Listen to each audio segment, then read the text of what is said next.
You're managing finance for a global company, multiple countries, multiple ERPs, multiple tax rules, and every month feels like a new compliance puzzle. Some entities are submitting e-invoices through their ERP. Others are still exporting PDFs and emailing them. And your tax team? They're buried in spreadsheets trying to reconcile them all.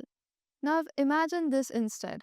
One e-invoicing platform across all your countries, all your entities speaking the same compliance language, and a single dashboard showing you in real time what's submitted, what's failed, and what needs attention. That's exactly the power of centralizing e-invoicing. And in this video, I'll walk you through exactly how to make it happen. Let's get started. For global finance leaders, the biggest pain isn't the tax laws. It's the inconsistency. Different teams, different formats, and different workflows. And worst of all, different level of compliance maturity across your entities. Centralization helps you fix that by giving you standardized invoice validation and submission process, a single source of truth for AP, AR, and tax data, and audit ready documentation across every entity, geography, and invoice flow.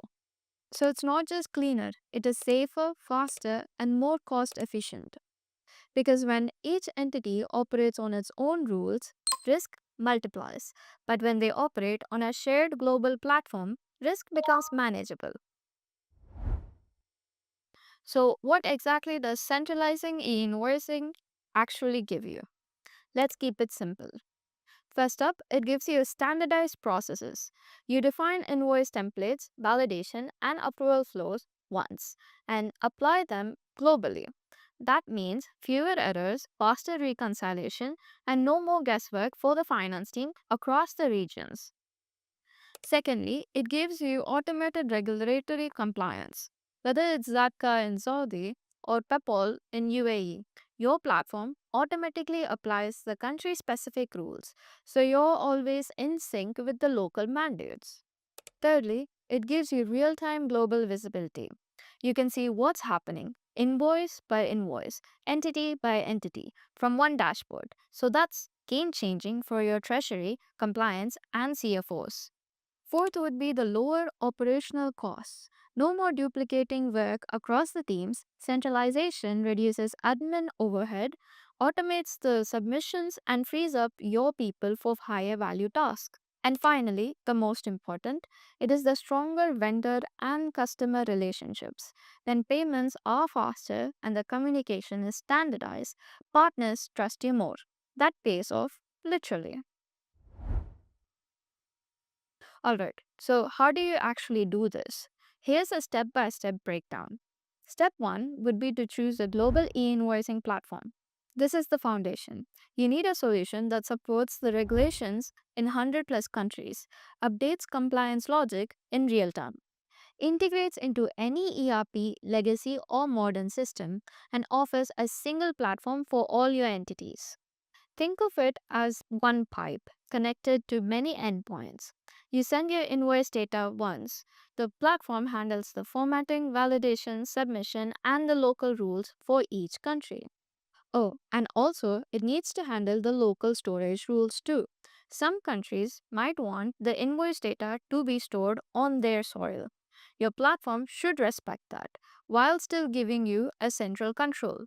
Step 2 would be standardize your data and workflows. Let's be real, not all your entities are going to submit invoices the same way. Some use Oracle, others use Dynamics, and one team is on spreadsheets. That's totally fine as long as you can normalize the data upstream. Centralize the ingestion, validate the structure, then enrich the data if needed, and route it for clearance. This is exactly where companies often feel stuck because cleaning up messy invoice data across the system is hard. That's exactly what compliance is built for.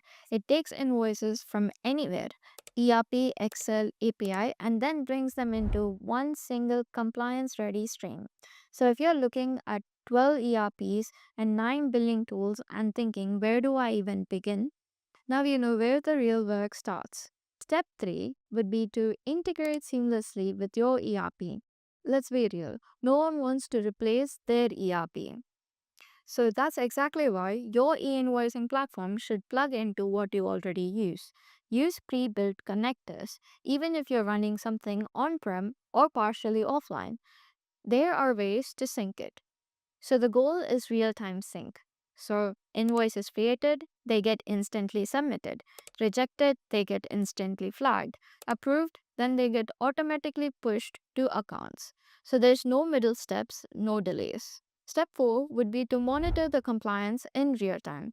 So once you go live, visibility is everything. Your dashboard should show status of every invoice by entity, compliance alerts, exceptions and rejections, cash flow snapshots from AP or AR. So, as you can tell, this isn't just about ticking boxes, it's about knowing when something breaks and fixing it before it affects your tax filings or vendor payments. Step 5 would be to automate retention and audit trails. Finally, don't forget about the storage. Every country has different rules for invoice archiving. Some want 5 years, some want 10 years, some want PDF copies, other wants the raw XML. So a good platform should be able to handle all of this automatically for you. So no manual uploads, no missing files, so no audit nightmares. So now let's quickly compare the difference between centralized and decentralized e-invoicing platform.